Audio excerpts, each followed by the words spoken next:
idea for all this really came from a dream? Yes, it did. Good evening and welcome to Nox Mente. Tonight's guest is Ted Mahr. Ted has had a long interest in psychic, UFO, and metaphysical phenomena. Schooled by his master, psychic foster mother Teri, he learned how to contact spirits from the other side at a young age. Now he regularly receives and sends messages to various angels and spirits in the fifth and higher dimensions. He has 4 degrees in 5 different subjects, including law, anthropology, urban planning, library science, and international economics. Ted has won awards for his research and writing and is a 4-time international scholar to India and Australia's Murdoch University. Ted is the host of Out of This World Radio, which airs on Fridays from 2 to 4 p.m. Pacific on KKNW, 1150 a.m. out of Bellvue, Washington. Ted, welcome to the show. Well, it's so kind of you to invite me. Thank you so much, Teri and Nish. I really appreciate it. Thank you so much. Pleasure Yes, is all ours. this is a real treat, Ted. One of your tools that I've used many times, I want you to know, is the Hume.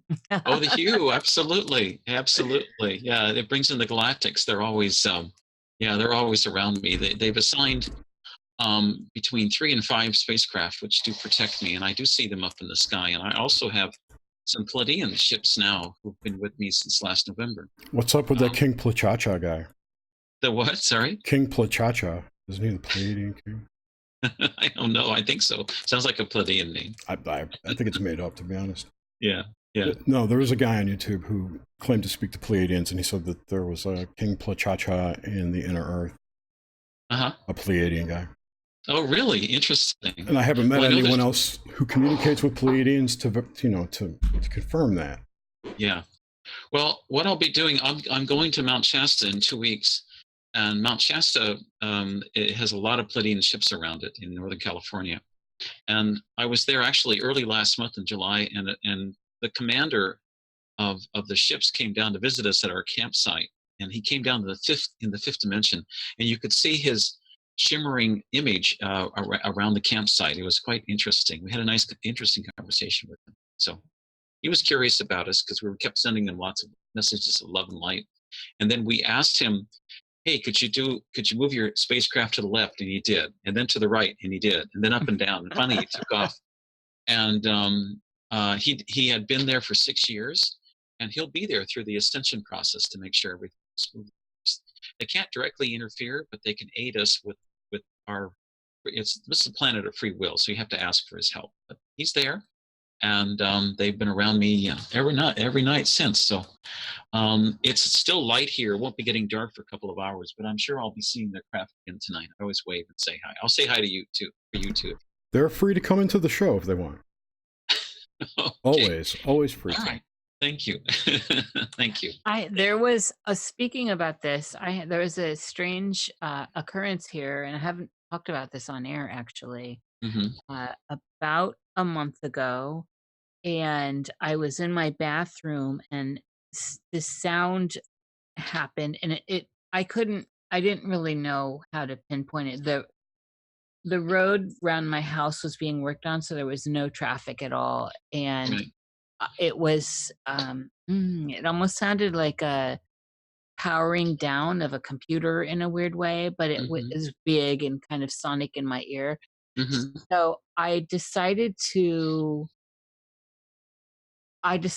maybe it was one of the generators outside. Maybe they left a generator on or something. And with some talk, I've had some crazy stuff going around my house, my whole life around me, but lately there's just been a lot of extra stuff going on around me. And so I got on the phone with one of my friends, and he asked me to go check it out outside. So I rounded out around the backside of my house, and as I do this, there are people outside gathering, 3 of them, and they asked me if I was coming out to see the light. They didn't know it was me, that the house was mine.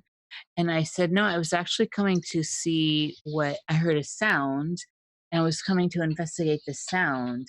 And the woman, there was 2 guys and a woman, they're all separate people from separate households. said, yes, that's why I came out. These other guys had been outside. This was after dark. And they said, well, he asked me if I was going to photograph the light. And I said, well, what light? And he said, a light came down over this house, my house, which is shrouded in, it's completely like a forest around it. It's got a big lot, almost an acre. And I said that there was a light over that house. And they said, yes, it came down and kind of stayed right on top of the house and then disappeared. And these separate guys both saw it, and the lady did not. And so I didn't say it was my house because I already get it. There's enough activity around me. And I just questioned, I asked what it looked like. And they said by the time they had looked at it, it just kind of looked like a ball light, but bigger than my house. Oh, wow. Sure. And so I just wanted to put that out there, that was very strange occurrence. And I didn't get a bad vibe from it at all, but it was in line with stuff in the sky. And so I didn't see it, of course. I only heard the weird sound. It was benevolent, it was Pleiadian, and nothing to worry about. They were having they had something that was going wrong with the ship. They got it fixed. Okay. Normally you wouldn't hear anything like that. It was completely benevolent and nothing to be concerned about. But just be happy you had the experience of hearing it. Actually, Yes. if you look up in the sky, you'll see all kinds of life out there. There's all kinds of activity out there all the time. Oh yeah, it's been around me my entire life. I'm not exactly I'm an unusual type. And so it's been around me, and I didn't, like I said, definitely didn't feel, it was definitely a friend or foe's friend. It was just strange, Ted. I had never heard anything quite like it, and then to go outside and people were congregating because of the strange light above my house. Was that when the knife showed up? Was that what? Was that when the knife showed up? It showed up later that week. Yeah, there's been a lot of strange activity here. But anyway, let's I'm glad to know that. Thank you, Ted. I had a feeling that it was something on that order for sure. My inner self kind of so into the woo and into the weird WYRD. I think we started with the woo this time. Yeah, let's talk about you, and let's get a foundation for where you started in life. So like the earliest stuff in this life that you can remember that sticks out for you now, looking back. Isn't that interesting? An interesting question. Thank you so much for asking that. I go back to when I was 8 years old, sleeping in a sleeping bag on my parents' farm on the west side of Olympia. And it was in the summertime, and I remember looking up in the middle of the sky at night in their backyard in this farm we had, and there was all these spaceships running around the sky. And I knew that they were not from this planet, and they were running. I just kind of waved, and I knew they were there. That was my first experience when I was just 8 years old, and I knew there was a lot more than what this existence had. And then the next significant event was in January 1978 when I was hit head-on by a drunk driver at 110 miles an hour. I was going 50 miles an hour, and he was going 60 or more. And my head hit the steering wheel. I was driving a Volkswagen Beetle, and those things are not very safe. The only thing in the front of the car is a gas tank. The engine's in the back. So, but fortunately, I lived through it, and I had a near-death experience where I was in a coma for 6 days. And I'll never forget, a few months later, I was recuperating at my parents' farm, and I walked back in their woods, beautiful woods. It was in April of 78, and the sunlight was coming through the trees in this rainy mist. We have a lot of rain up here. And I remembered how beautiful it was to be alive. And I had a discussion with the Supreme Being, and I said, God, how come I wasn't killed? And he said, well, you've got a lot more work to do. You're here for a purpose. And, that it wasn't your time to go yet. So I said, okay. And it took a long time, but I realized in 2012 I guess a lot of people had an awakening in 2012, the 12-12-12, what happened with the end of the Mayan calendar, that I had been here for 2 Mayan Katun cycles, or approximately 52,000 years, and I had tried with the purpose of raising consciousness and helping humanity ascend into the higher dimensions. And I'd actually been around Atlantis 12,500 years ago, when a small military governmental clique, not unlike the kind of cabal that we have today. I think a lot of those same spirits from Atlantis are here today, reenacting their same kind of karmic drama. Tried to blow up the world, tried to control the world in a way. And the Atlanteans, of course, blew up much of the planet. They blew up Lemuria and destroyed much of the planet. So we had to start all over again. But I realized then my sole purpose. And what happened then is that I was in a library in the Seattle area, and this homeless man comes up to me. He says, "Ted, you need to start your own radio show and start writing books." And I looked around. I thanked him. And before I had a chance to ask him how he knew my name, I turned around and he was just disappeared, gone. So he was an angel. And then a couple of months later, another man came up to me in another library. I like libraries. And he had the same message, that I needed to start my own radio show and start writing books. So I started my own radio show in 2013, and I haven't looked back since. There's lots of stories to tell, but that's kind of how I got started. So Excellent. Let's continue back with your early life a little bit, if we may. Mhm. So were you a child that enjoyed, like, as far as like, let's do some nuts and bolts stuff, like pop culture stuff, that like, did you enjoy sci-fi cartoons? It sounds like you had a relationship with nature, that kind of mundane stuff. um, I was reading physics books in ninth grade for, for fun. Yes. I also really enjoyed mathematics, a lot. Really enjoyed it, and I did well in mathematics, really well in mathematics, up until I started using marijuana for 1 year in high school, and then my grades all fell apart. I don't smoke pot now. That was just that 1 That's why my grades sucked so badly. It happens to everybody, I'm sure. But I was interested in physics, and I ended up going to school for a long time, and then I realized that knowledge itself is limited, but spiritual knowledge from the supreme being and how this planet works is limitless. And that's what really attracted me. What really changed my life was back in November of 1994, when my foster mother gave me a reading. And when I walked into her place, into her living room, she told me everything that was on my mind and answered all my questions before I had even a chance to open my mouth. What kind of reading was it? It was just a general reading about my life, what I should do with it, and kind of like a career and personal direction kind of reading.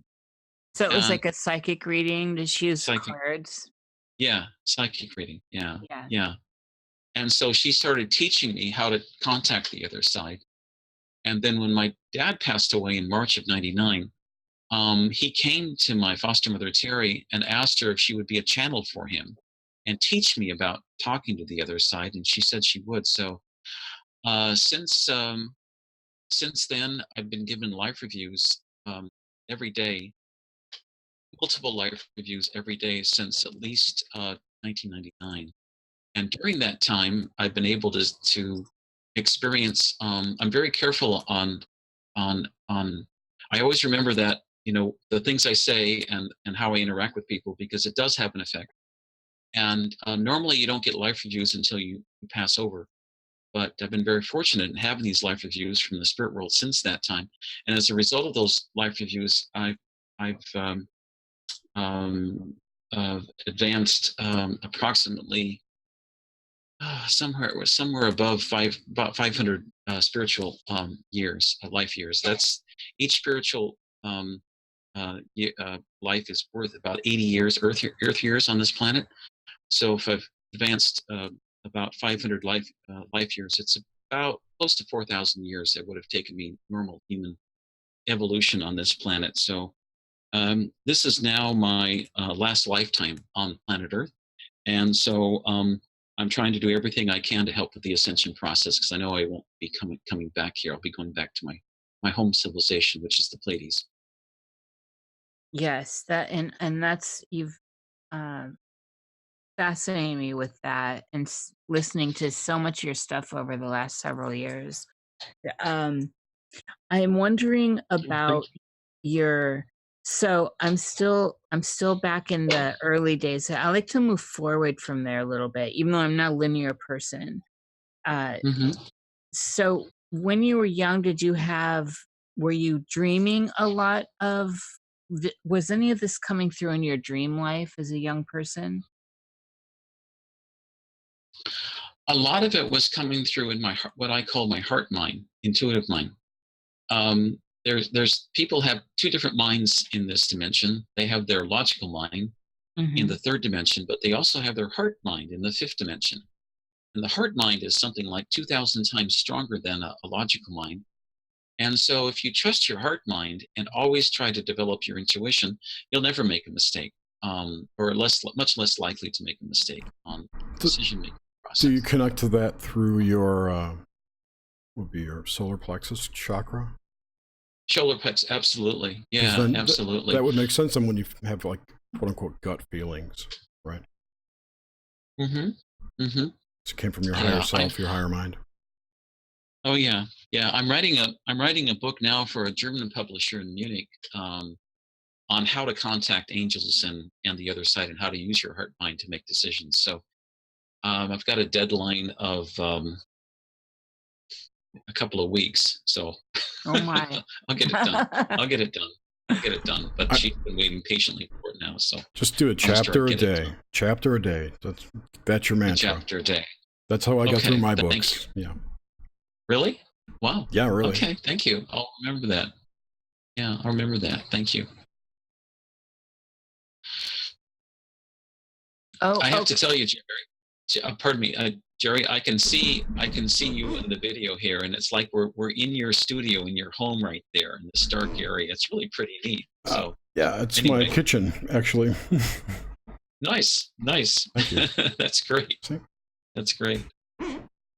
So you were talking about the heart mind in relation to your dreaming life early on, and the imagery and the stuff that was coming through that space. So was it so were you never dreaming like in a standard form? What do you dream? Yeah, I dream all the time, but I'll give you a couple of examples of dreaming. This was about what year? This is about 10 years ago. My dad visited me, and we all went to a family reunion on the spirit side, and it was like held in this old hotel from the 19th century with big palm fronds and palm trees in Chicago, of all places. And the floors were full of my relatives, and it was so much fun. I remember that dream very vividly. A lot of things just stick in my mind. At another point back in 1997, I used to be an attorney at one time, and I was doing a lot of pro bono, free legal help in filing Endangered Species Act petitions to save salmon runs out here because they were being affected by lots of pollution. And I'll never forget the crow that visited me one night, because I was wondering whether I was doing the right thing. And I remember him talking to me. I mean, his beak was moving, Nish and Jerry, and it was, but it was, I could understand everything he was saying because we were communicating telepathically. And he said he'd been sent by Gaia to tell me to continue my work, which I did, and I was able to save several salmon runs out here that would have been probably wiped out by extinction otherwise. So I pay attention to those kinds of messages. Often the spirits now will send little messages to me through. Have you heard of pennies from heaven? Yes. That's a really kind of an interesting phenomenon where, let's say you park your car, you go into a store, you buy something, you come back, and there's a penny heads up right in front of your driver's door. That's called from heaven. I don't know how they do it, but they materialize a penny in front of you to let you know that they're there. So I've had apporting, it's called. Apporting? Yeah. Apporting. Yeah. Yes. Yeah. Or, this is a holographic reality, so they just render it, right? Sure. Sure. Yeah. I've had in other instances where I've been traveling and a butterfly lands on my shoulder or arm or hand, and it stays there for like 10 minutes. Yes, I get that a lot. Really? Oh, Yeah. that's so beautiful. That's a spirit coming to visit you, because butterflies and small birds are very high vibration. It's easy for a spirit to go into a butterfly or a small bird. Years ago, I had a friend whose grandmother would often visit her. Her grandmother had passed away some years before, and it always appeared as a small bird on her kitchen window who would sit there and chirp a lot. I love that. I've always heavily connected with all of this that's in this particular dimension. I feel that's in the natural world. I feel I've always been very connected to, but some things just feel like they get right into my space. So I'll be out in the garden and the hummingbirds just come right up within like 2 inches of my face, and they come right. I don't put out feeders because I think that that's not a good thing. But I have a yard full of flowers all year round, and you know how it is out here where some things just bloom year round here. And Sure. but they come to my window every morning, some hummingbirds, and it's like they check in on me. That happened to me last week, like beautiful. 4 times, Nish. Yeah, I always take that as a literal, like, hello. It's an acknowledgement for sure, and it's a beautiful thing.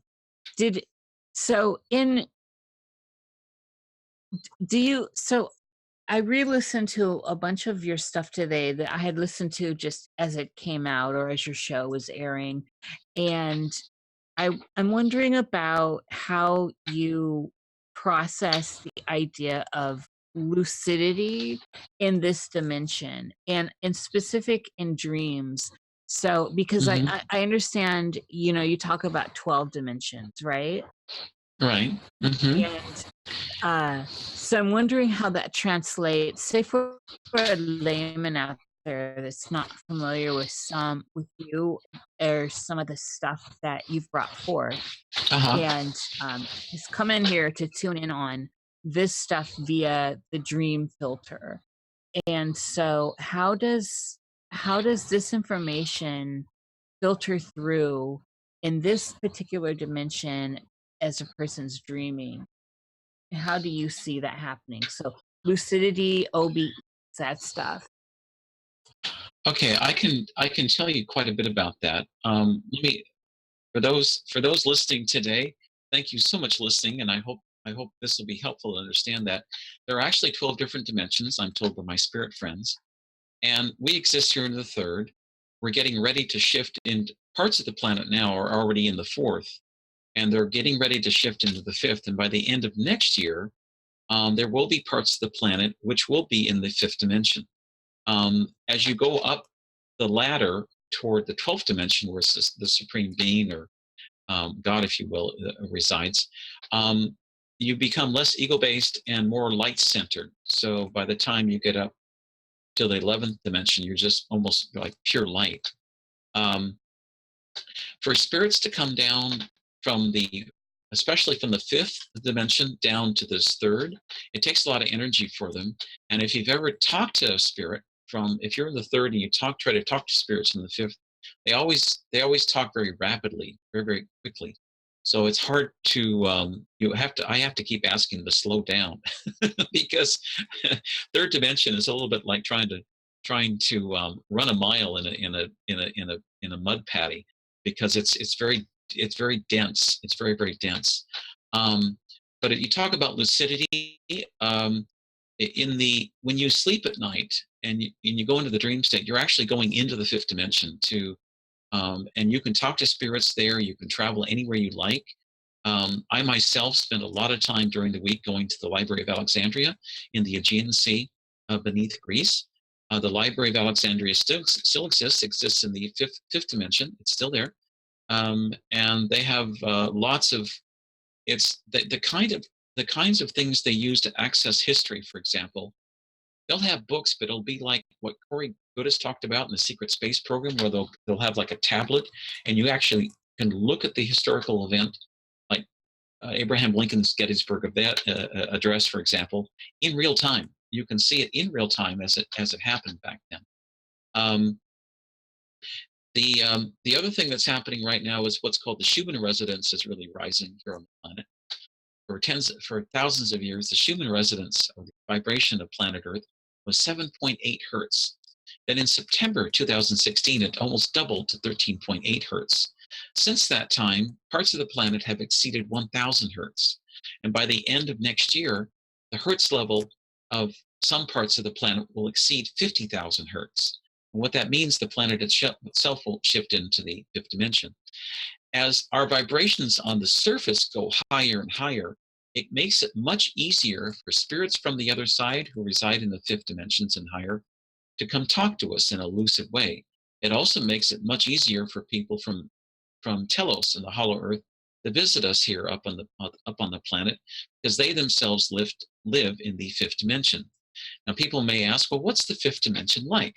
The fifth dimension is a place. I'll give you an example. I've been to Telos many times, and Telos, when you go into Telos, everyone communicates telepathically. Language is secondary. That's the first thing. The second thing is that because you're in a much higher vibrational state, vibrations are faster and they're higher, the colors appear far more vibrant and more intense. The color red is more red. The color yellow is more yellow. The color green is more green. They have their own artificial sun in Telos, in the Hollow Earth, and you don't have a shadow. There's no shadow at all. It takes some time to get used to it. And unlike our sun, it's more golden. It's more golden light. It's all artificial. But as the vibrations, getting back to lucidity, you asked before, Nish, as the vibrations go higher and higher on the surface, it makes it much easier for the people of Telos and Adama, who's the high priest of Telos, to communicate with you from a very high vibrational state. You get completely lucid. When I'll be at Mount Shasta in 2 weeks, I'm taking a group there. If you'd like to come, just send me an email to outofthisworld1150@gmail.com. But when we're there, we go to several portals where the Telosians and people of the Hollow Earth come up to visit us. It's possible to go in physically from the third dimension, but the most easiest way to go in is through the astral plane. And it's gotten, as the vibrations of the planet keep rising, it's gotten easier and easier and easier to contact them.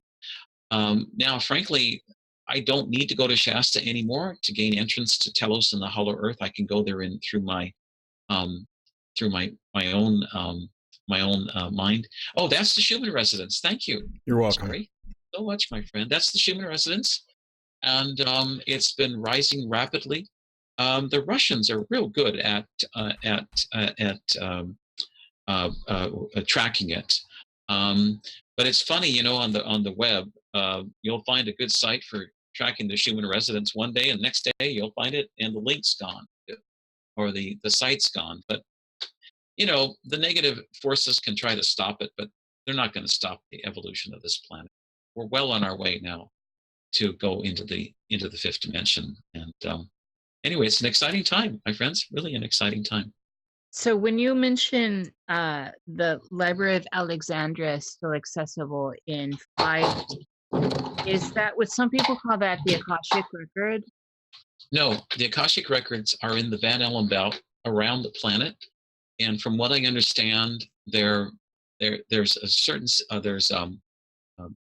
entities there which guard the Akashic Records. I've been there before. Hold on, let me get a visual. It's like going into an old library where all of your records from all of your lives are there. And there's these huge stacks where everything is cataloged. And if you want to find out why you're here, what your past has been and what, for example, what kind of soul contract you made before coming onto this planet, or what kind of agreements or what things you're supposed to learn here in the earth plane. You simply ask one of the masters, one of the gatekeepers there, and they'll go up and find your records and they'll bring it down. It's like looking in. I can see a man in white robes with a long beard, and they'll help you find your Akashic records. But they're in the Van Allen belt in a higher dimension. But they're there for everybody on this planet. Okay, excellent. I just wanted to get clarity on that for some people. I think this content is new for a lot of people, Ted. So if I get down to layman level, that's, it's for that reason, so that people can understand where you're coming from. Oh, sure.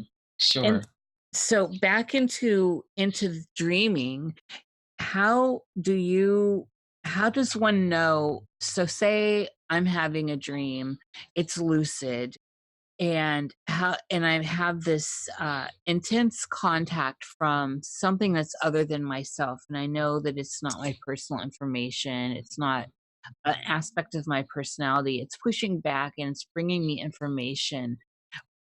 And this, of course, can take on many forms. It can be it can take on a scary form, or it can take on something really high and beautiful, and a beautiful information download. How do you see that information coming through? What is happening in those experiences that people so often talk about through dreaming? Well, you're accessing the fifth and higher dimensions. Also, what happens when people, I'll give you an example, when people pass on to the other side, you're accessing universal knowledge. And so you can ask questions about anything you want, and you'll get the answers too. And that's one of the things that people get in a lucid dream, where they have access to universal knowledge. If you go into that area, it's like total bliss. It's like when I go into Telos, I don't want to come back, but I do. I'm supposed to be here. I know. I signed up for 3D, so I'm here until they tell me I can leave. So anyway, but that's the kind of lucidity that you get, and the bliss that you get from being in the higher dimensions is better than anything else I've ever experienced on this planet. So, go, Jerry. Don't you feel, well, this is probably not a good question, but don't you feel in some way like you're being used? Not at all. I signed up for this. Oh, well, do you remember signing up for it? Kind of, yeah, I did. Actually, I before well, it's a long story. I've been told I came from the 11th dimension and came down to Syria. No, who was it? Arcturus, actually. And then from Arcturus, I came down to the Pleiadians to learn how to be a human. And then when I came here 52,000 years ago, I was warned that I would have complete amnesia, and I could spend many lifetimes just remembering why I'm here. I mean, of all the planets in the universe, guess which planet is the hardest one to affect any positive change? This one. And when I say planet, not so much Mother Earth, because she's already started her ascension process. She's quite wise and loves us dearly and hopes that we will join her, but rather humanity itself. And from the story that I got is that humanity as a whole had evolved up to the 11th dimension next to God. And then somebody had the bright idea to come down to the third dimension and start all over again on this climb up to the higher dimensions. So we'd all go back kind of like graduate school and relearn everything again. And so it took me a long time just to get to this point where I remembered my soul purpose. Once I remembered my soul purpose, then the rest is easy. It's kind of like, if you're trying to find a friend's house or where your destination is, and you give a map, they give you a map of direction. The rest is easy. But like Lao Tzu said, the hardest part of a 1,000-mile journey is always the first one. And but these are good questions. I'm so happy you're asking me these things today. I have billions of questions to ask you, but they're so irrelevant to the show, so I'm I'm trying to sneak one in when I can. Okay. And we, as I just chatted to you guys, we need you on our other show, The Obelisk, where we can just where it's just it will be amazing. I would love to come on. Thank you. Oh, it will be absolutely amazing, and we just freeform and get into all that. But anyway, so because this one's definitely more about dreams. So back in the dream context, where so as you were talking earlier, the information is coming from 5D mostly when people are having when how do you see the dream experience laid out within the dimensional experience? Well, first off, it's useful to think about the different states of consciousness. There's alpha, beta, theta. We're in alpha right now, this awake state. Beta is kind of like in between the dream state, between your waking and sleeping, and then there's theta, which is deep sleep. Most of the time for me, I always remember my dreams from early in the morning being in the beta state. And if you really want to, it's really useful sometimes to get a notebook. And when you first wake up in the morning, just to write down your dreams as you're waking up in the beta state, because usually, unless it's a very profound dream, you'll probably tend to forget about them later, even though they may contain messages. But that's how. And you have to remember too that the dreams are always contain messages, and they're one way that your guardian angels and spirits come talk to you is through the beta state. Because in the beta state, when you're dreaming, it's a time when you don't have any barriers put up. I mean, let's say, for example, your beloved grandmother passed away last year, and she's alive on the other side in a higher dimension. She really wants to talk to you. The easiest thing for her to do is to come see you in the dream state at night, because your defenses are down. You're already open to that kind of communication, and so it makes a lot of sense for you to talk to them in the beta state while you're dreaming. So these are good questions. I appreciate you asking me these things. I'm very interested in this. Thank you kindly. Also, I'm very interested in this idea of, you mentioned the angels a lot, and I can't help but think about the angelic orders as we have heard about them traditionally. And so as I'm holding a piece of angelite, it's actually one of my favorite stones.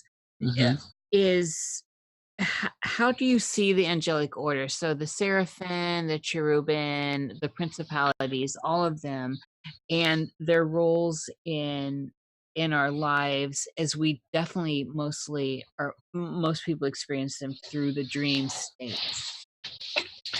I appreciate that question. It's I'm sure you've heard of this book called the Arancha book. It was written by the early 50s. Yes. The book itself is like 2,000 odd pages long, and it has a description of all these angelic and spiritual realms. It's funny. I bought a copy of the book years ago, and I started reading it, but it was so interesting and also very, very condensed. It's a little bit like trying to quickly eat down a large piece of cheesecake, really good, rich cheesecake. You could maybe have a couple of bites, and then you have to digest it. That book is an excellent book if people want to learn about the different spiritual hierarchies. As far as everybody has at least one guide with, and they often will have various archangels with them as well, our ascended masters, and they can really help you, guide you as far as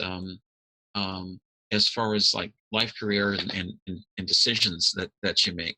One of the best things you can do is to keep a journal, and you can use it for dreams. That you wake up first thing in the morning and take notes regarding what you dreamed and what the meaning of it is.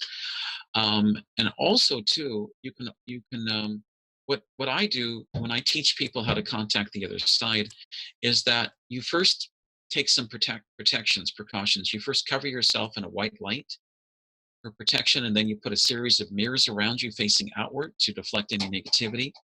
And then you ask God and the angels to put that into effect for the next 24 hours. And then what I do, I contact my friends in the Galactic Alliance. The Galactic Alliance are a benevolent group of extraterrestrial civilizations They have 450 million planets with approximately 7 trillion entities. They're mostly human, not all, but mostly human, all benevolent, care about us deeply. And it's a very simple way to contact them. You say you say that it's a meditation technique. It's like the Om in India, but it's called the HU, and it's the HU in human. So when you say the HU, and I'll demonstrate it for you briefly now, you go like this: HU. They will come in and help you, and also guide you as far as like for any spiritual or questions you may have. On average, the galactics are between 50 and 100,000 years ahead of us technologically, and they're also between 30 and 50,000 years ahead of us spiritually. They care about us deeply. They also respect free will, because this is a planet of free will. They will never arbitrarily impose their will upon you or anyone, any civilization on this planet. You have to ask for help. So before I recommend people contacting the other side, I always recommend they do a spiritual protection with the white light and a series of mirrors, and then do the HU to ask the galactics for help. And then I would visualize, let's say your grandmother passed away a couple of years ago, or if you're close to your dad or mom, visualize them and ask them to come in and ask them if they would like, they can help you with some, maybe get the answers to various things. Maybe you're interested in your life purpose, or what if there's something you should be aware of happening now or in the future. And when they answer you, you have to remember that thoughts are things in the fifth dimension. So, and it's the first thought you get from them, the first answer you get is always correct. Not the second thought or the third thought. Don't try to second guess yourself, but it's always the first thought that comes in, and you write that down. It took me a long time to get to the point where I could get these messages, and then when I first started, I didn't know who the messages were coming from, and I wasn't confident about whether I was getting them right. But you'd be surprised how accurate you can be if you just try it and practice. I teach people how to do that all the time. But that's how you talk to the other side.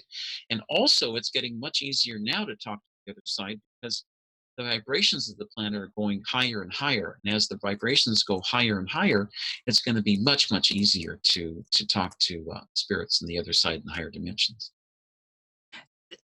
This brings up some interesting stuff as far as how do you see, so there is this ascension happening, and I think everyone at this point knows something is going on, and how I don't, their perception is their perception, and Right. however that's working.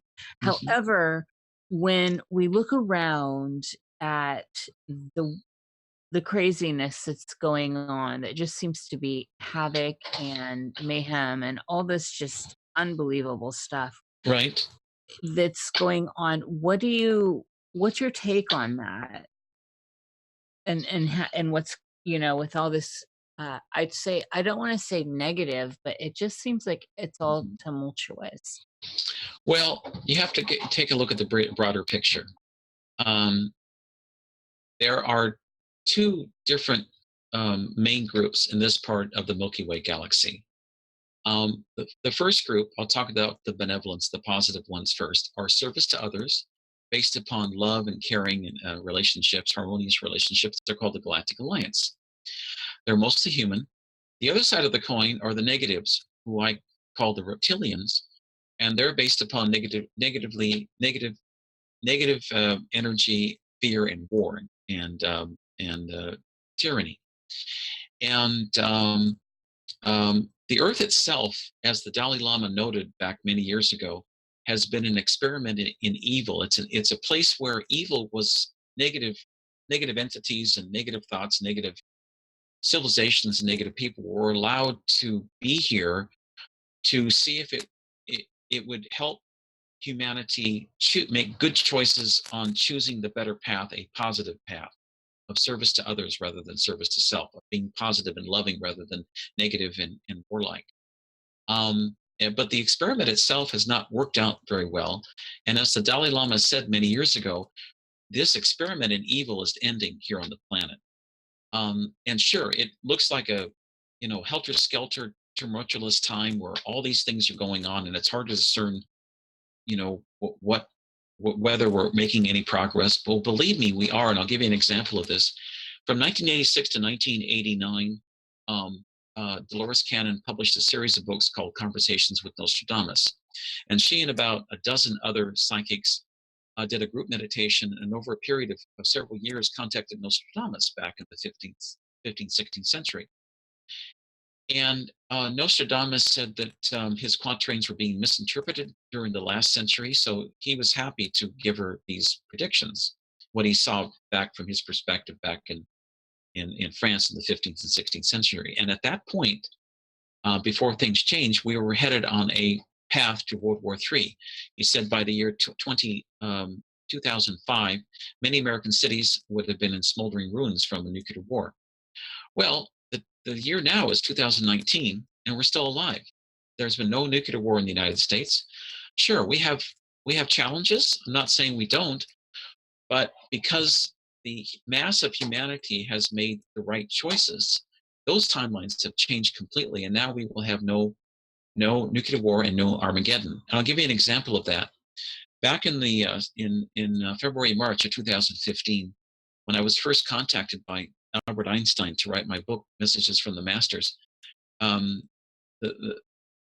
Einstein came through, President Kennedy came through, Nostradamus came through. And Nostradamus is very interesting. When I've contacted Nostradamus, the date is December 1540. He's sitting in a study in his office area. It's late at night. It's a smoke-filled room because he's got a fireplace going in the back. It's been cold in France then.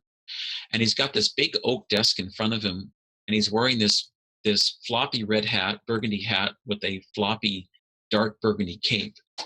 And when I first met him first spoke to him about 4 years ago now, I saw him ripping up all these quatrains he'd written about nuclear war, Armageddon here on the planet, in the United States and other countries. And he looked at me after ripping up these quatrains, because I didn't know what he was doing. And he pulled out a blank parchment paper with a long quill pen. He dipped it in ink, and he looked at me and he said, "What kind of world, what kind of planet are you and your friends going to create there in the 21st century?" And I said, "Well, we'd love to create a planet of peace and harmony, and where there's no more war anymore, where we can spiritually evolve, live in a true paradise." He looked at me and he said, "Well, you better get busy." So since that time, I know many light workers have been busy. I've been busy. And so now what happened a year later when I contacted him again, he had written new quatrains for this time. But instead of being negative about war and destruction and conflict, it was a time of peace where people finally have got it right and are living in harmony with each other. One of the things he told me, he said there would be no World War III and no conflict with North Korea. One of the things that President Kennedy told me back about a little more than a year and a half ago, he said he was working on a peace agreement between the United States and North Korea, not to tell anybody, but it was just he wanted to let me know that he was working on it. And actually, he'd been working for peace ever since the cabal and LBJ murdered him back in November 22nd, 1963. And he said, "What are they going to do? Kill me?" He laughed at that. But he's been our president ever since, and he's still our president of peace on the other side. He tells me he's working on peace agreements now between the United States and other countries, and we're not going to have a nuclear war of any kind of Armageddon. So sure, it looks like a lot of turmoil, but you have to remember that negative news sources often feed off negativity. So they want to make things look worse than they really are. There are so many good things happening out there that people forget, and sometimes they lose track of they lose track of the ball. They lose track of our main trend. The trend is up. We are advancing. We are spiritually advancing at a rapid rate. And it's because of you, Jerry, and Nish, and everyone listening on this program. We're all working hard to make this planet a better place. And you can do it in lots of different ways. If you see a homeless man or woman on the street, give them a couple of bucks, or just give them, if you don't have any money, give them some kind words of of help to help them out. Little things count more in the spirit world than really big things as far as the spirits are concerned. So it's sure the planet may look like a mess, but things on the whole are moving at a very rapid rate to a much better and a much happier planet. I have been for a long time a big believer in kindness, Hmm. and it's until you participate in it, you just don't Hmm. understand the return, Right. right? I mean, Hmm. it's hard. I understand why people get caught up in vendetta and all that. I mean, I don't necessarily understand it because it's never been my way, but Right. I can see those trajectories. I see how Right. damage can create more damage. Right. So yeah, I'm with you, Ted. Kindness is such a vehicle. It's a powerful vehicle, and it also is something that comes back to that idea of you squeeze a lemon, you get lemon juice. Right. That's true. Absolutely. Absolutely. Did you ever hear of Professor Albert Einstein's bomb of love? That the letter that he wrote to his daughter Listrel in 1955. I don't know, but I may have. I'm not sure. Okay. Okay. Well, I'll share it with you, my friends. And actually, I I can pull it up on my computer. I'm afraid to lose you guys again because we had a lot of trouble beginning the thing. I'm not going to do that now, but Yeah, Jerry can do It'll it. be fine. It'll be fine. okay, okay. The bomb of love. He said he had to do it all over again. He felt like he was a pawn used to help create this atomic bomb, and if he had to do it over again, he would have created a bomb of love rather than a bomb of destruction. Yes. Yeah. And he also said that love was the most important and powerful force in the universe. And if people recognize that, we could create a much better and happier world. Um, he's an amazing man. He's still doing all kinds of scientific research on the other side. And what's fun for him is that he has access to some of the greatest minds in the universe there. Dr. Masaru Emoto, for example, who passed away in October 14, he's working with Pleiadian scientists now about cleaning up our water here on the planet. And I've talked to Nikolai Tesla, too. He's very much interested in free energy, and you'll be seeing a lot of his inventions coming out now during the next couple of years. It's an amazing time to be alive, my friends. It's a time where we've all waited a long time. The most exciting the planet to be on in this entire universe right now is, guess which one? It's Earth and everything here. It's also the hardest planet to affect any positive change. But I want you to know, want everyone know listening today, that we all have help coming from the other side in this spiritual ascension. And all eyes are on us, and all eyes are on Earth right now as I speak. Do you think it's possible that for me, I feel that the planet is a conscious being, I agree. and that there's a connectedness there, and there's all this talk that the planet is dreaming. The planet's, yeah, that's interesting statement, because I think the planet itself is shifting rapidly into the fifth dimension. That's where Mother Earth is going. I have to tell you something too. You may wonder, well, what happens to negative entities? What happens to people or entities who refuse to go along with the program? And I'll give you an example: George Bush Sr. He's passed on, but he's not coming back to this planet. Instead, he and other negative entities who need some more time to evolve are going to a Earth's sister planet on the other side of this solar system, where they will be for at least one Mayan Katun cycle of 25,800 years. And I wish them well. Energy, they're never, negative entities are never destroyed. They're simply given a chance to evolve, and that's where they're going to evolve. I wish them well. But Mother Earth is really tired of dealing with them. So she said, enough of this. I'm going to the Supreme Being to send them off to another planet like Earth, where they can evolve and it's theoretically possible for them to evolve before the 25,800 year cycle is up. But that's generally where they'll be for the next Mayan Katun cycle. So here I'd like to step in, and I'm curious about how your abilities developed. How did it happen? So you gave us a little hint when you were young. Mm-hmm. How did you? I mean, you found your way through law and all of that, and it's just that whole system alone. I was married to an attorney for years. He Mm-hmm. was not one when we met, Mm-hmm. but I watched what it did to him. Right. Right.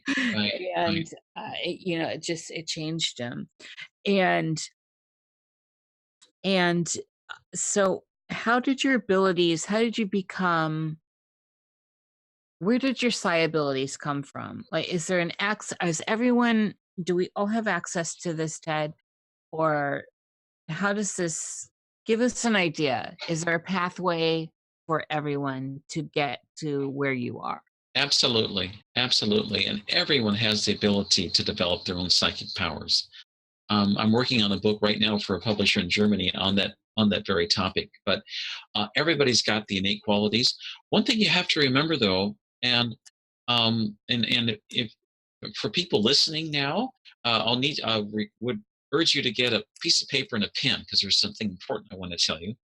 For those who live in a city where the water is fluoridated, fluoridation can cause a lot of health problems, including it can shut down your pineal gland. Now, your pineal gland is a source for intuition. It's basically your third eye, located right in the middle of your forehead. And if you drink fluoridated water, eventually your pineal gland will turn to stone. And the history of fluoridation in the United States, it's a very interesting one. It was recommended by Nazi scientists that President Harry S. Truman brought to the United States after World War II. Fluoridated water was first used by Adolf Hitler in the concentration camps in Nazi Germany to create docile, obedient, and subservient workers for the Nazi state. And when Truman imported like 8,000 to 10,000 Nazis, he actually admired Adolf Hitler and admired the Nazis. And when the Nazis suggested that we also fluoridate our water in the United States, Truman loved it, because then you could create a whole bunch of Americans who never would question government about anything. Of course, that's antithetical and against our democratic values, but never mind. They still fluoridated our water under the great lie of protecting our teeth. Fluoridation, I can't remember where it comes from, but it's a waste product, and it's not good. Coal ash.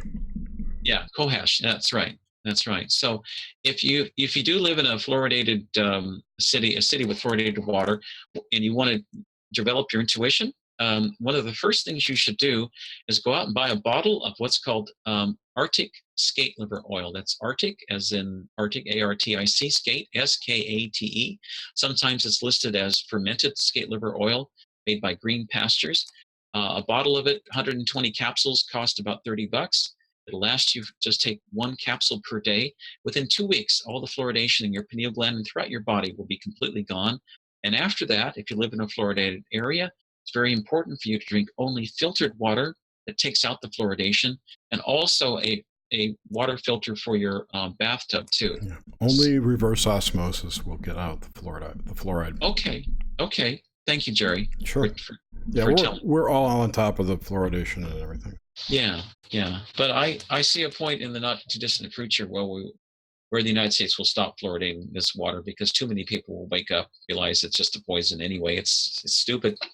It's not something that's needed. So it's terrible. We need the dentist to wake up first, though. Yeah.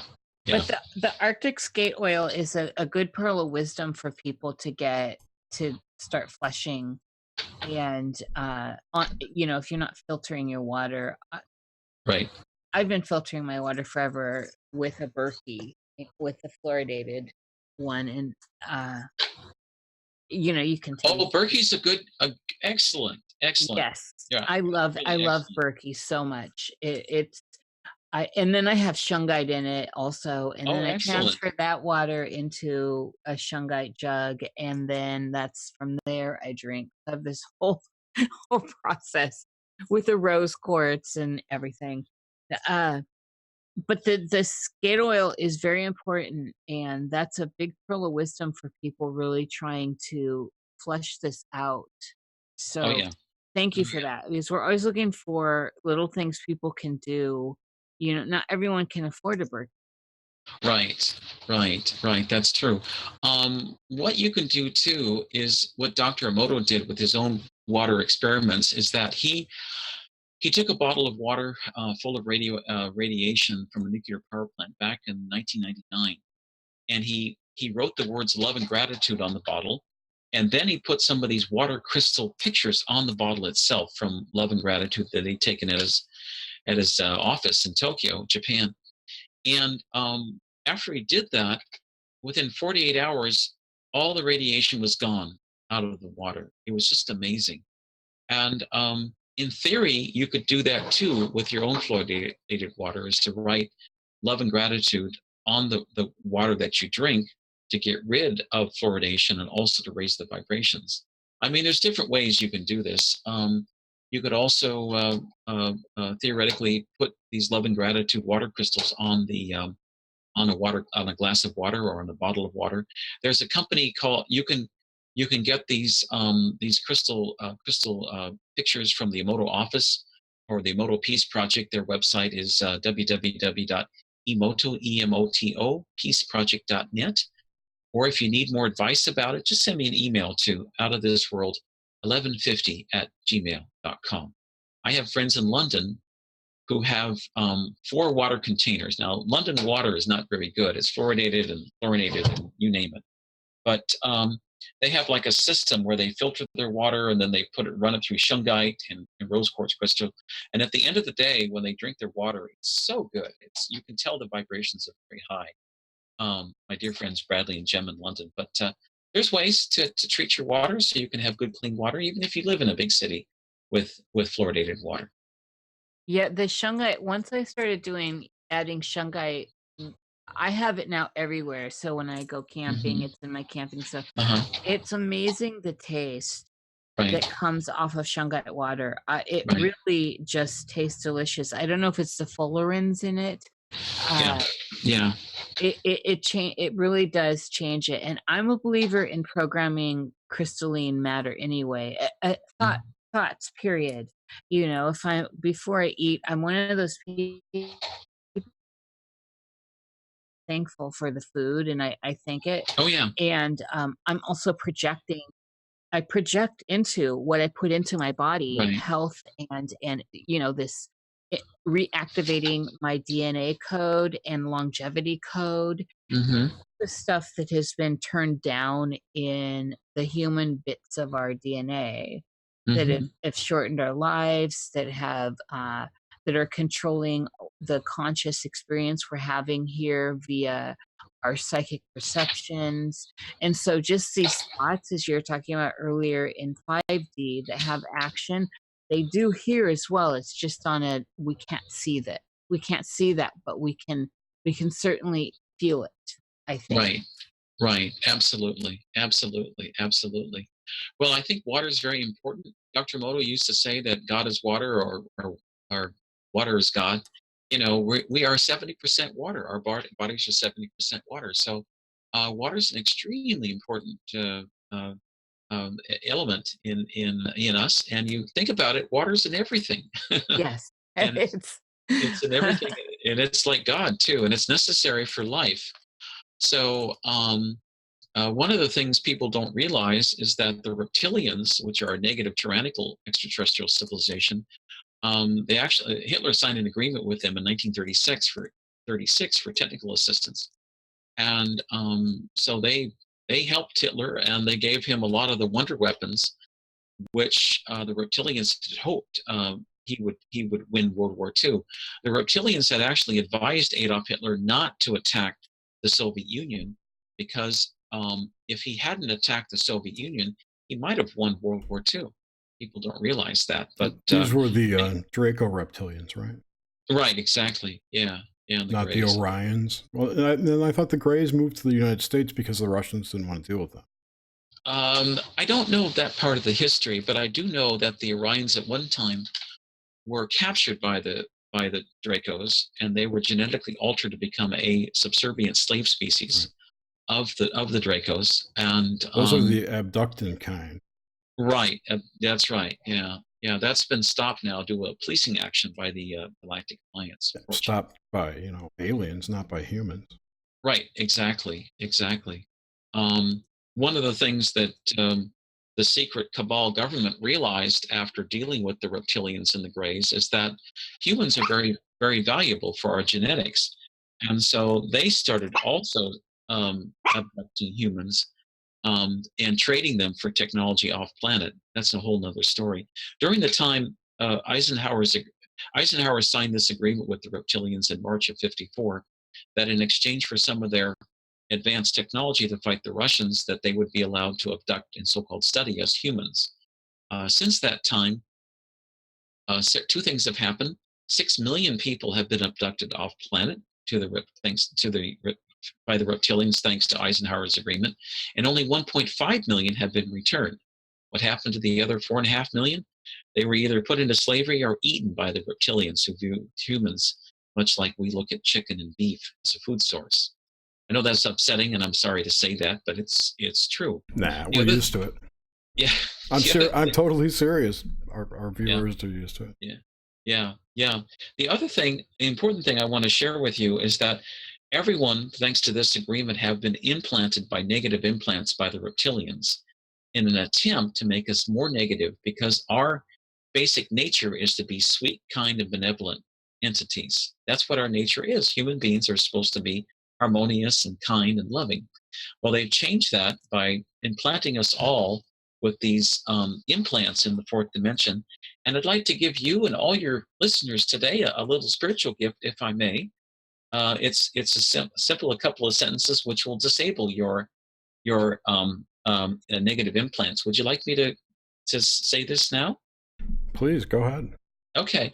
The way it works is that you get yourself in a comfortable place, be in a good positive vibration, and just simply say 5, 4, 3, 2, 1.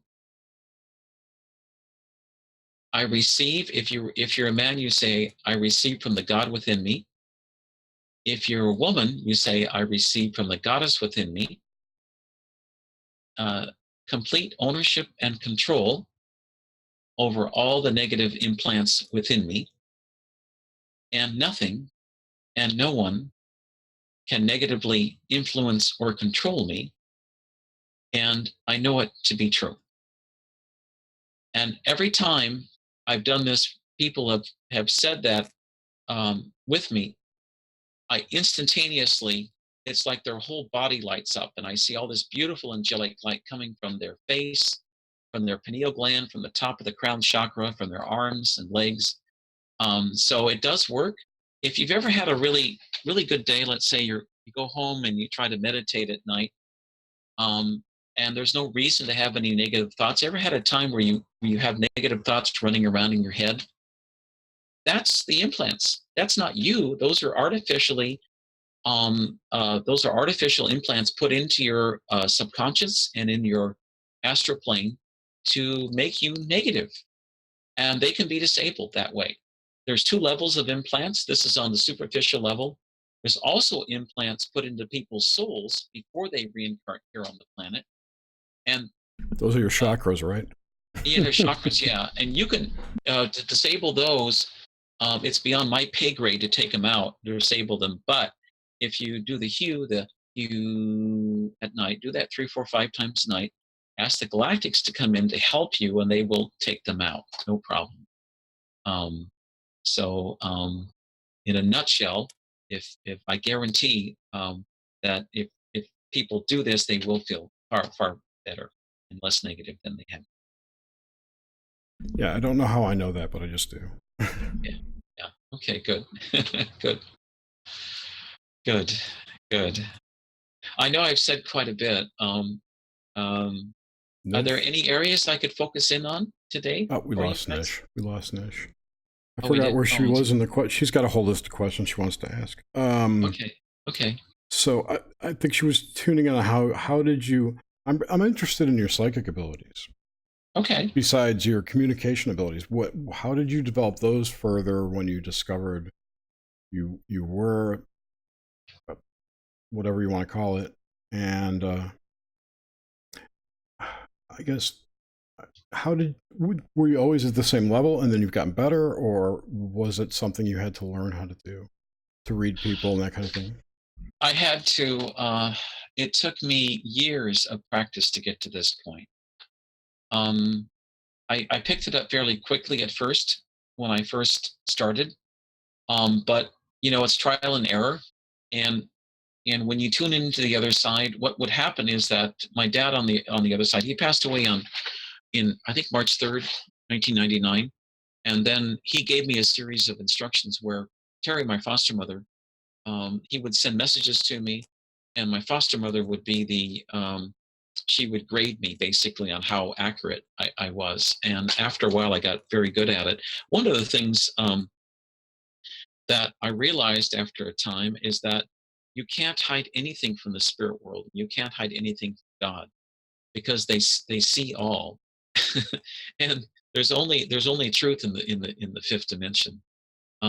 So I'll never forget the time when we had a series of burglaries at my parents' farmhouse in the late 90s.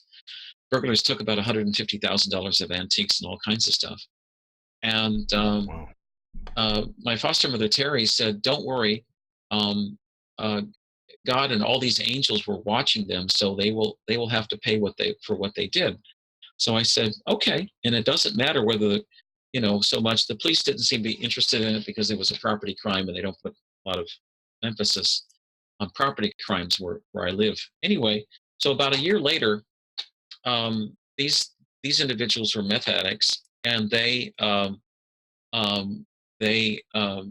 were all in a house, and their house blew up, and they were making drugs, and most of them died in that accident. And then my foster mother asked me, she said, "See, Dad, was it worth it? Was it worth it for their lives to steal $150,000 that they ended up dying for a year later?" And I would say no. So there's always karmic contribution, repercussions for what you do. That's why it's important to be careful what you say, what you do, what you think, because thoughts are things in the fifth dimension. As we keep evolving into this higher dimensions, Jerry, we will manifest things that you never thought possible. Right. The thought forms we create in the fifth dimension will manifest here. Right. Exactly. Mm-hmm. Yeah, that's true. Absolutely. Yeah. Totally on board with that. So yeah. Nish's computer shut off. Oh no. And it's plugged in. Oh no. It's funny. It's old. It probably died. Probably was too hot. Ha ha, Nish. Yeah. Yeah. Oh well. Well, maybe she can call in by phone. That would hopefully work. So. Oh yeah, I didn't even think about that. Yeah. I'll send the link in a second. So yeah, that was that question. I'm not really the question asker in the show. Okay, that's fine, Jerry. No, but yeah. I'll ask alien questions in the meantime. Okay. I had one from before. So you mentioned Inner Earth you called it Telos, right? And I'm more familiar with people calling the Hollow Earth the Agarthans, the city of Agartha or world of Agartha. Right, the Agartha network. Yeah. Mm-hmm. Mm-hmm. Are they similar? The same? Different names? What? The Agartha civilization, from what I know, are the fourth dimension, fifth dimension. The Telos, and Lemuria, basically Lemurian civilization, they are a fifth dimension. Mm-hmm. And where I go at Shasta, I'm always in contact with the people of Telos. And the children always come out from where we go, and they like to play with my hair. They like the curls, and they'll play with it. And sometimes when we put out crystals at this portal, which is an entrance to Telos, the kids will take it. But nobody really gets upset because they know they're going to bring it back. On a related topic, last year when I was there, the Sasquatch brought up beautiful rose quartz crystal, they said, from Telos, and made a peace mandala out of it with sticks and twigs and moss and rose quartz too, from Telos. I can send you a picture of that if you'd like. I'd love to see that. Yeah, absolutely. Yeah. No, it's very interesting. Yeah. So, what do you know about the Sasquatch? They are an interdimensional being created. They are old. They are older than the Atlanteans. I know they're like the 300,000 years to 400,000 years. The Atlanteans were here about 200,000 years ago, and they were seeded on this planet by a benevolent human civilization in an attempt to jumpstart evolution here, to help in the evolutionary process to create a human being here that, oh, Nish is back. Hi, Nish. To come back here. I was just texting her. I'm glad. Oh, good. Oh, good. The Sasquatch themselves often flip-flop between this third and fifth dimensions. They're telepathic. They read your mind. And we had a funny instance last month in July when I was at Shasta. I'm going back September 5th to the 11th. If anybody would like to come with me out there, just send me an email. There's still room at outofthisworld1150@gmail.com. But anyway, we were there last month in July, and I always bring white frosted cinnamon rolls, non-GMO cinnamon rolls, Jerry, for the Sasquatch, because I love them. They can't get them out in the woods. And we had one of the Sasquatch, a juvenile, who kept stealing our food. So we talked to the Sasquatch about it, and we made an agreement so that as long as we can supply these cinnamon rolls to them with the non-GMO white frosting, they'll leave us alone. So I'm going back in 2 weeks, and as long as we provide the food for them, they won't steal our food again. So as it turned out, there was people didn't realize this until last month, but there was a place where, Jerry, people put up their tents, and it turned out to be a Sasquatch highway for people to stop, for the Sasquatch to come. In the middle of the night, they were stealing all this food. The next morning, it was gone, and it was funny, actually. It was kind of funny. I picked up some samples, and I've got to get the food out to a scientist to check them out, because I know they put, like, there's genetic, they could do some genetic tests to it. They also did their droppings as well, doo-doo droppings at the site. So if you know a good Sasquatch scientist, I've got them, and I'd love to have somebody, scientifically look at this stuff. I know they have different genetics than us humans, but they're there. I saw one cut in front of my car last year where I was driving down the mountain, and it was like a freeze frame where he was flip-flop between third and fifth dimension. I just got a cutout thing, but they're there. Yeah, they're there. So how is it that they come from the fifth dimension? How do they get here? I mean, what do they have to go into an area where there's a certain type of energy or vibrational highness, whatever, that allows them to transition into this dimension, or do they create some kind of bubble in which they can exist here? That's a good question, and you're asking really good questions. I got a ton of them, dude.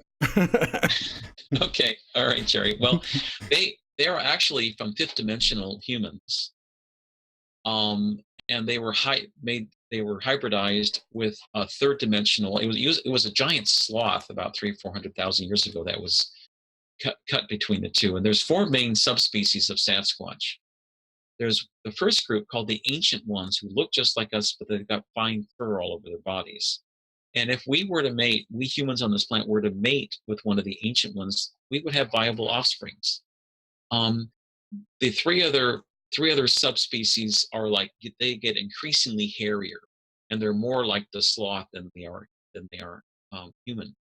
And my theory about that is that they're able to flip-flop between the two different dimensions, third, fourth, and fifth, especially third to fifth, is because of their benevolent human nature is fifth dimensional, and yet they've been hybridized with a creature that's from the third dimension, so they're able to flip-flop at will between the two or three different dimensions. Oh, that's very cool. Nish, are you back? Yeah, she is. Yes, I'm back. Oh, hi. Hilarious that my computer decided to just quit. It's plugged in. Uh-huh. When you're Okay. talking about the reptilian. Right. Yeah, they're Right. a bunch of dicks, pretty much. So it wasn't a power. It just it went turned off. I couldn't get it on. Yeah. Unusual. Don't they do that? Reptilians are highly developed technologically, and they'll pull tricks on you like that if you start saying things about them. Sure, and they've got AIs roaming the internet too. So.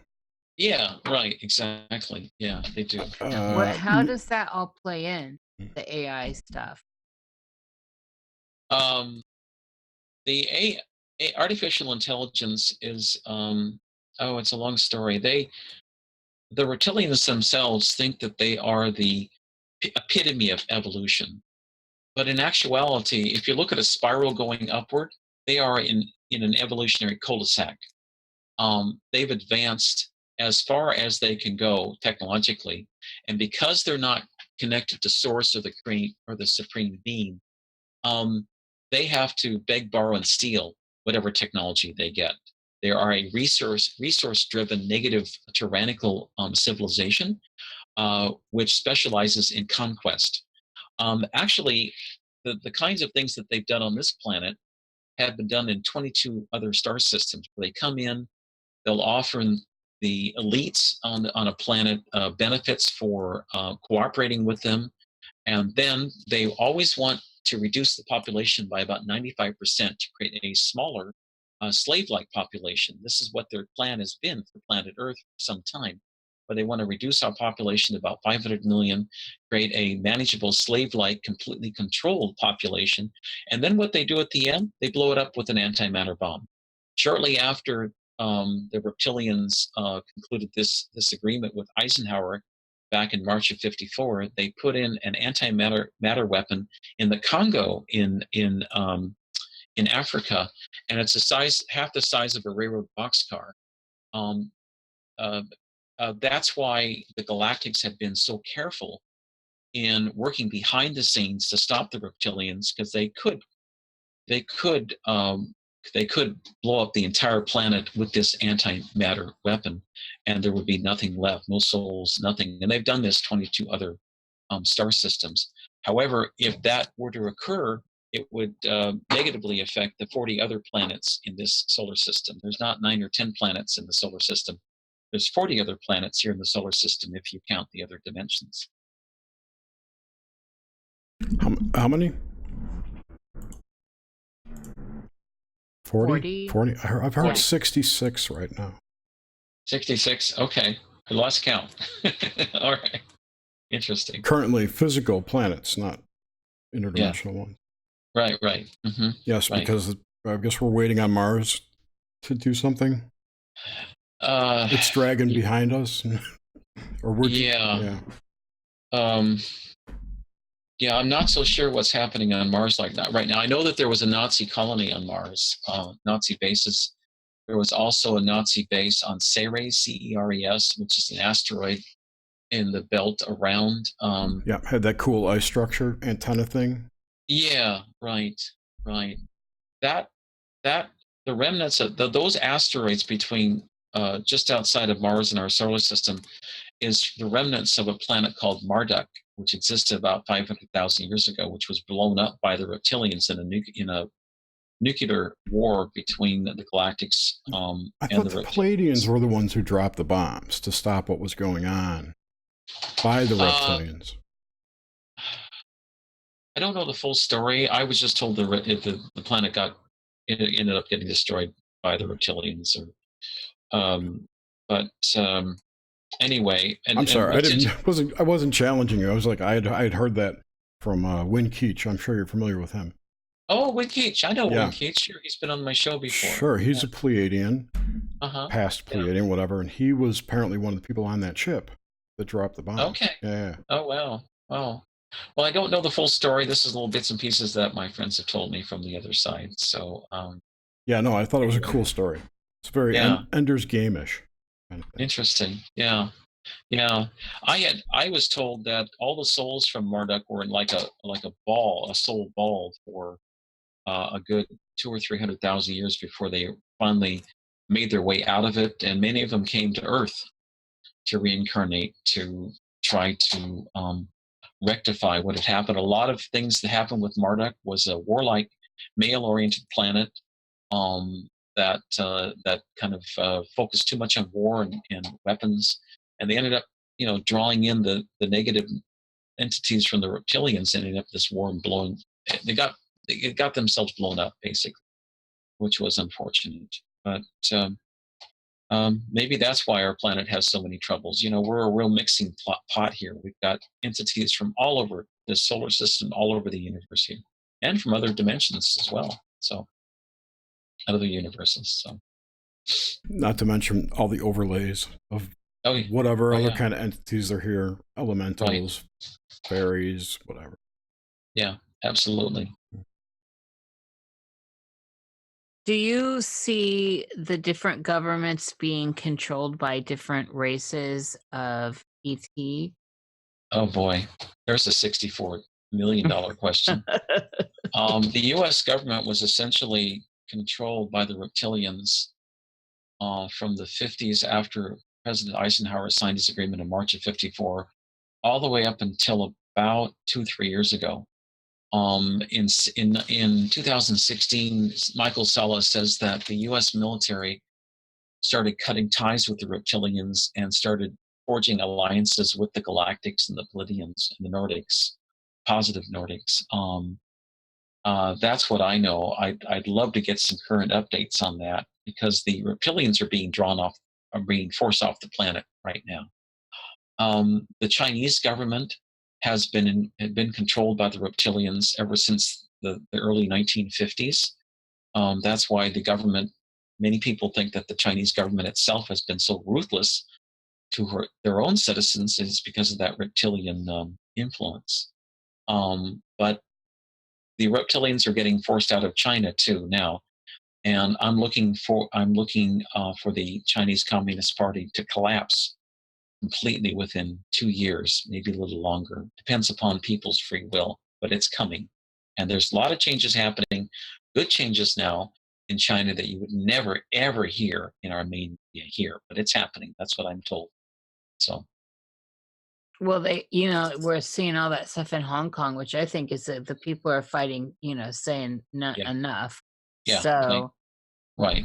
And China's kind of between a rock and a hard place right now with that whole situation. They're damned if they do, damned if they don't. Right. With Hong Kong, they can't attack because it'll destroy their Silk Road effort, their new Silk Road effort. Mark my words. What's happening in Hong Kong now is going to eventually spread to other cities. Oh. And the Chinese Communist Party and the few reptilians who are left in China are scared to death of that, but it's coming. It's just a matter of time. Yeah, I think the EU or the UK, something in that area is going to blow up soon. So. Yeah, it's happening. It's happening now. Yeah. I wouldn't want to be in China right now. But I wish the Chinese people well. I know that eventually they will have a democracy and a really benevolent government that they don't have now. Mm-hmm. Yeah. It's coming.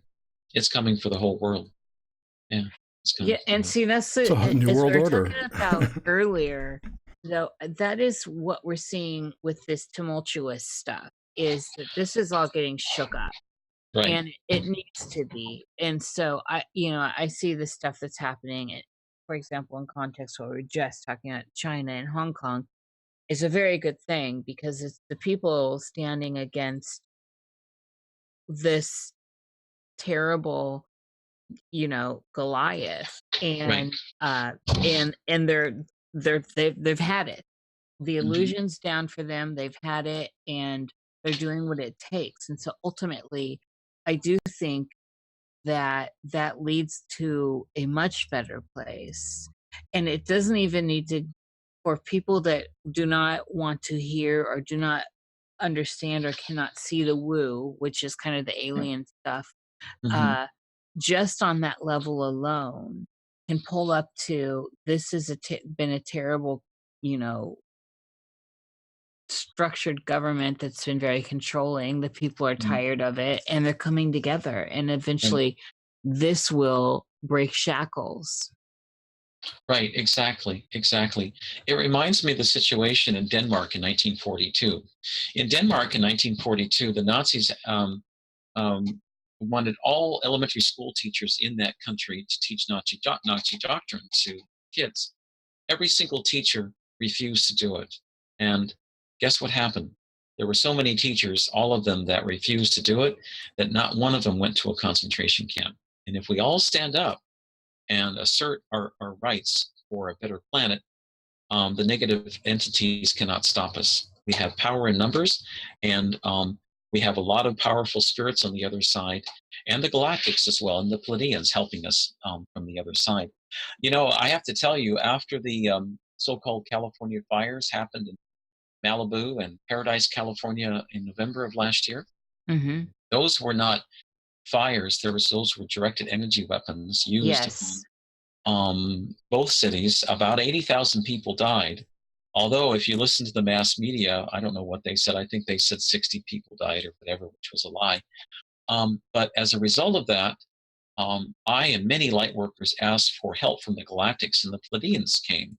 They arrived here from their base in Alcone, in the Pleiades, I believe it was late November, early December last year. And there's now over 2 million Pleiadian spacecraft circling the planet. I see them every night from where I live here, for example. If you just look up, you can see them. The ships themselves are kind of like a long triangle of different lights. They're not a star. They'll be the same position every night there, and they're stationed, and they're helping us with our ascension and evolution. They don't interfere unless asked. So I ask them for help, and they're here helping to protect me and many other light workers in our soul journey. This is a planet as a free will. They don't interfere unless asked. So they're here at the request of many light workers, including myself, to help us with our evolution. They will be here until we ascend into the fifth dimension. And how do you see that? How is that? How does that play out for people that don't understand this terminology, this language? How does this ascension look like? What does it feel like? What's it going to be like if you could give us like layman terms for it? Right now, if you, I see it happening in people I've known for many years, where they're suddenly getting very negative, and maybe they have some old negative issues from childhood or whatever they need to work out, and they distance themselves from you. And what's happening is that people who are meant to be in your circle of friends as part of basically like your soul family, you'll gravitate to them. You'll meet people of higher vibrations, and it's that'll happen. And then the other side of the coin will be negative entities, negative people will distance themselves from you, so you won't see them as much anymore. That's kind of on a practical level what's happening. Um, right now, a lot of us communicate telepathically, psychics particularly, but you're going to see more and more of that as the vibrations of the planet keep going. By the end of next year, it's supposed to be 50,000 times. The vibrations are supposed to be 50,000 times higher by December of 2020 than they are now. Already, they're well above 1,000 hertz. They've gone so high that Earth scientists have had to create a new logarithmic scale for it. And as the vibrations keep going higher, people will be able to use telepathy to communicate, with the result that people will not be able to lie about anything anymore. They'll be forced to tell the truth. Can you imagine, for example, if you're a judge in a courtroom and you've got a defendant or some clients in front of you, some people in front of you, a judge or jury or prosecutor or the attorneys will be able to tell instantaneously whether anybody is telling the truth. And once that happens through telepathy in the fifth dimension, crime will become non-existent, because it will be silly to try to commit any crime at that point, because everybody will be able to read everybody else's minds at that point. So you're seeing it now, and people who you've known for a long time, who you never thought that they would talk about any spiritual values or anything, would come in and start talking about wanting to know about spiritual values, maybe talking to the other side. It's an exciting time to be alive. Believe me, it's an exciting time to be alive. And if you're parents out there and you've got children who have invisible friends and talk to the other side, don't shut the kids down. try to nurture them and give them the support they need, because everyone has the innate ability to talk to the other side, and when you're a child, you're especially good at it up until about age 5 or 6, and then many times kids will lose it, especially if society or their parents don't support them. Is there a set of physical symptoms that is a I mean, Jerry and I talk about this stuff amongst ourselves a lot, but Fatigue. I'm trying to get this out to these ideas and concepts out to people that may not have heard them. And so Okay. that's why I'm asking some of these questions. But so physical symptoms and all of that. Fatigue. You Yeah. get tired easy. You sleep 11, 12 hours and you're still tired. That's fatigue. It's fatigue from the dimensions rising. It's fatigue from the vibrations of the planet rising, that we're getting ready to go into the 4th and 5th dimensions. And your body, the evolution of humans on this planet, everybody's grown up and evolved in these lower vibrations at 7.8 hertz. Now it's over 1,000 hertz, 2,000 hertz. What are you going to do at 50,000 hertz? So you're going to get tired, and I get tired a lot too. Same thing. You've got all these energy waves or vibrations hitting you, and you've got to try to adjust to it. So it's tough. It's very hard to do that. So I have been in the last many months. Jerry and I were just talking about this too earlier. Mm-hmm. I like turn off. Like I Mm-hmm. can't lay down fast enough Yeah. and do whatever needs to happen. Right. Mm-hmm. And it's I eat really well. I live a really great, I treat my temple well, my avatar and all this, and right. So it's not like I'm living on fast food and Mm-hmm. beer. And so Right. it's been something that's been perplexing me. I hear a lot of people saying the same thing, where all of a sudden they're just dead tired. Right. Exactly. That's the shift, the dimensional shift. When you're tired, take a nap. Take good care of your body. It's a temple of God, and it needs to be respected. And you don't need to drink more coffee, and you don't need to see some doctor who's going to say you have some problem. It's simply the shift. As the dimensions go higher, you're going to get tired, and that's just a fact. So just kind of wing it as best as you can. Take good care of your body. If you're tired, take a nap. If there's nothing wrong with you. That's simply the shift into the higher dimensions. Your body has to get used to it. The last 2 days must have been about 10 dimensions then, because I feel like shit. Yeah. Okay, that makes sense. Yeah, I mean, the same thing happens to me too. So, yeah.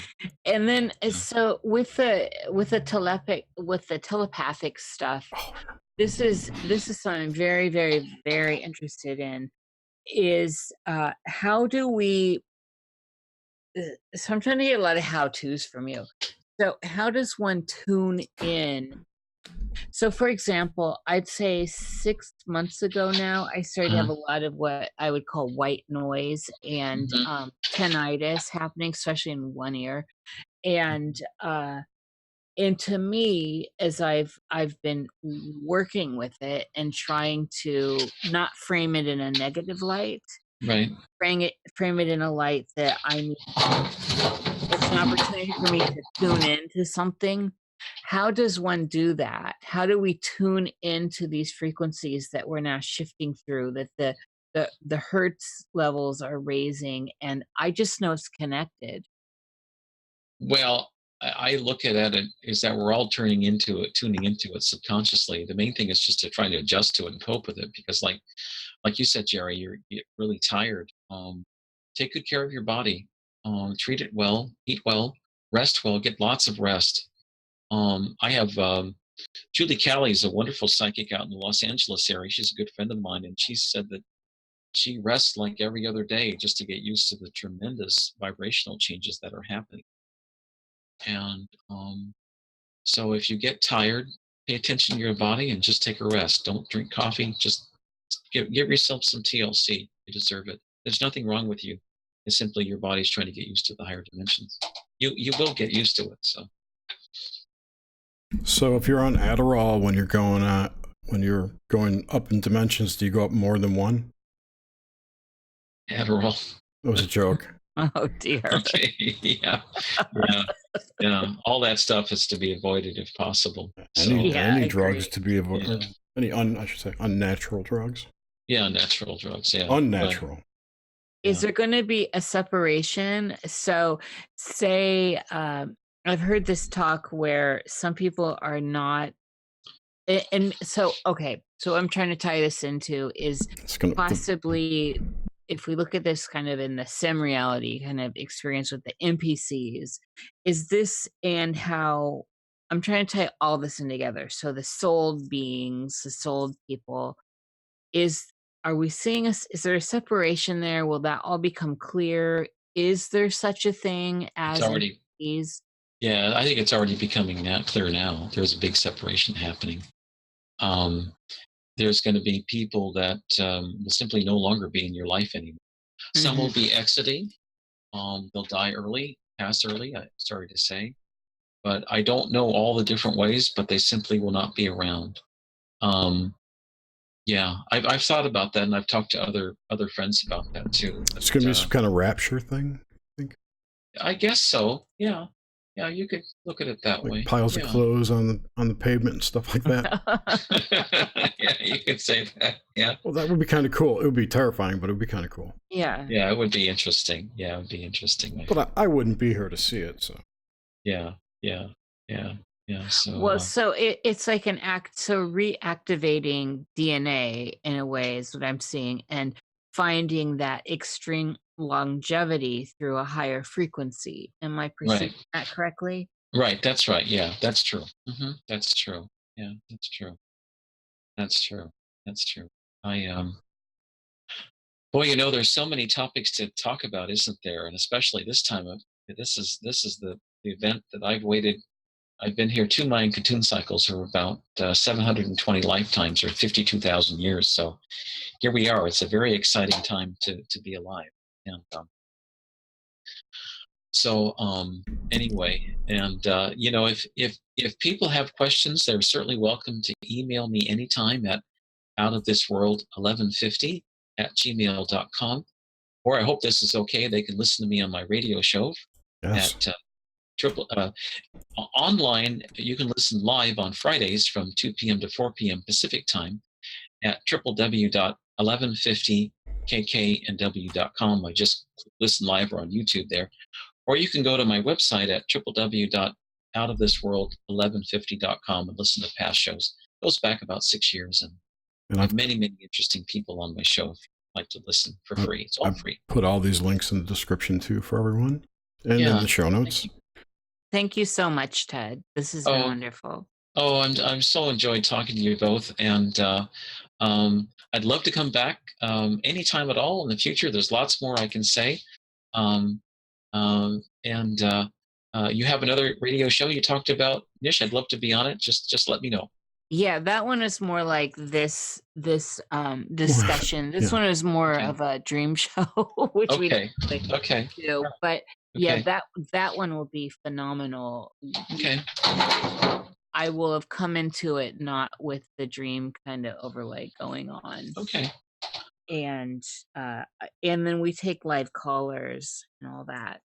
Oh, wonderful. Okay. All right. Well, I'd love to be on again. Just let me know when. And I'm always here to help people too. My goal is to raise consciousness and be of service to others. So just let me know how I can be of service. So. Fantastic. Wonderful. That's great. Thank you. Thanks a lot.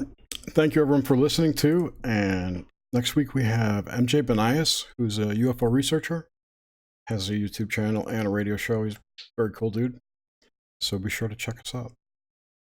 Okay, Jerry. All right, Nish. I hope you both have a beautiful and happy weekend. Again, thank you so much for letting me speak today. I really appreciate it. Thanks again for coming on.